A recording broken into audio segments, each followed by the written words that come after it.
ചെറുപ്പക്കാരാ, കണ്ണുകൊണ്ട് സിനിമ കണ്ട് ഹറാമ് കണ്ട് കണ്ണ് കേടുവരുത്തല്ലേ.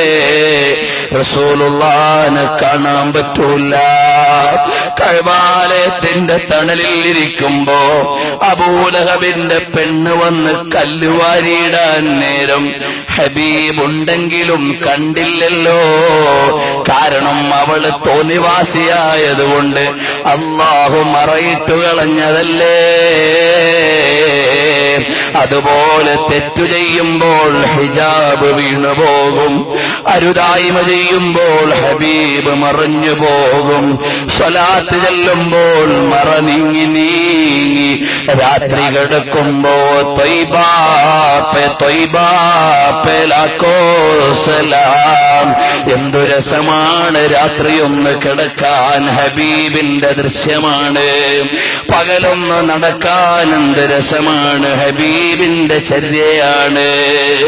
അങ്ങനെയുള്ളൊരു ജീവിതം എന്തു രസമാണ്. ഹബീബിനെ പറഞ്ഞു പറഞ്ഞിട്ട് ഞെട്ടറ്റ് വീഴണം.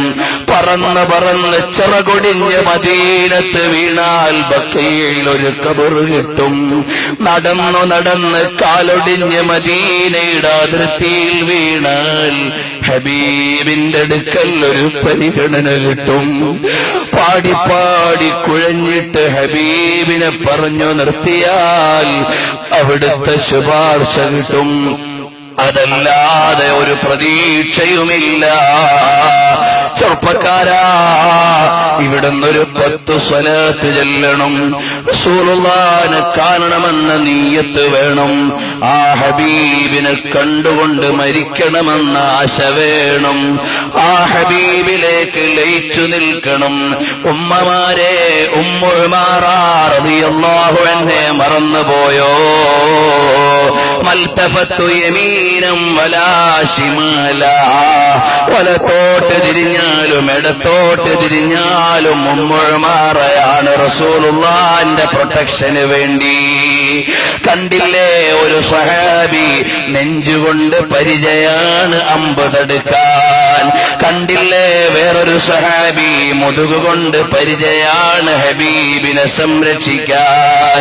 കണ്ടില്ലേ, തൽഹത്ത് റളിയല്ലാഹു അൻഹു ഹബീബിനെ താങ്ങി പിടിച്ചു കൊണ്ടുപോയി ഉഹദ് മലയുടെ ചാരത്ത് കയറാൻ. മോനെ, റസൂലുള്ളാഹിനോടുള്ള പ്രണയമല്ലാതെ ഈ ജീവിതത്തിൽ രക്ഷപ്പെടാൻ ഒരു പ്രമേയമോ ഇല്ല. ഹബീബിന്റെ രോമമെടുക്കാൻ എന്റെ കൈക്കർഹതയില്ല. ഹബീബിന്റെ മദീനയിലെ മണ്ണ് തൊടാൻ എനിക്ക് അവകാശമില്ല. മാലിക് ഇമാം ചെരുപ്പിടാത്ത മണ്ണെന്റെ കണ്ണിൽ വെക്കാൻ എനിക്ക് അർഹതയുണ്ടോ?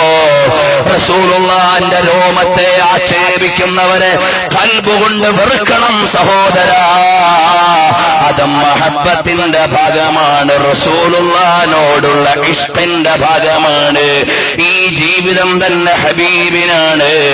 എന്തായാലും റസൂലുള്ളാഹിനെ പത്രക്കോളങ്ങളിൽ അവഹേളിക്കാൻ വേദിയൊരുക്കുന്ന സനദ്ധാരികളെ, നിങ്ങൾക്ക് ഹബീബിനെ അറിയില്ല.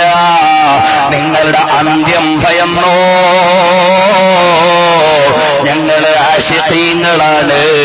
യാ ആശിഖീന തവല്ലഹു ഫീ ഹുബ്ബിഹി. റസൂലുള്ളാഹിനെ പ്രണയിച്ചിട്ട് മത്താന്മാരായി മാറിക്കോ. അതുകൊണ്ട് ഈ ജീവിതം റസൂലുള്ളാഹിക്ക് വേണ്ടിയാകണം. ഹബീബിന്റെ പേര് പറയുമ്പോ കരഞ്ഞ മഹാനല്ലേ അഹ്മദ് ബിൻ ഹംബൽ തങ്ങൾ. ഹബീബിന്റെ പേര് കേട്ടപ്പോൾ ബോധം കെട്ടവരല്ലേ അവിടുത്തെ ഉസ്താദുമാർ. എത്ര പവിത്രമായ പേരാണ്. ഒരു സഹാബിയുടെ മകന്റെ പേര് മുഹമ്മദ് എന്നാണ്. ആ മകൻ കുരുത്തക്കേട് കാണിച്ചു. വേറൊരാൾ വിളിച്ചു എടാന്ന് ചേർത്തിട്ട് ആ പേര് വിളിച്ചു. അപ്പോൾ തന്നെ മകന്റെ പേര് മാറ്റി. റസൂലുള്ളാഹിന്റെ പേരിന്റെ മുമ്പിൽ എടാന്ന് വിളിക്കാൻ എന്റെ മകൻ കാരണമായി കൂടാ. ആ സ്നേഹമാണ് മോനെ റസൂലുള്ളാഹിനോട് വേണ്ടത്. എന്നിട്ട് ഹബീബിന്റെ രോമം ഇവിടെ മതമുള്ളവനും മതമില്ലാത്തവനും ബിദ്അത്തുകാരനും പത്രങ്ങളിൽ ചവിട്ടി തേക്കാനും ചാനലുകളിൽ പ്രസ്താവന കൊടുക്കാനും വേദിയൊരുക്കുന്ന ആളുകൾ, അവരുടെ അവസ്ഥ കഷ്ടം തന്നെ. ഇവിടെ നമുക്ക് മദീനത്തേക്കൊരു 10 സ്വലാത്ത് ചൊല്ലണം. ഹബീബിനെ കാണാൻ ഈ മജ്ലിസ് കാരണമാകണം.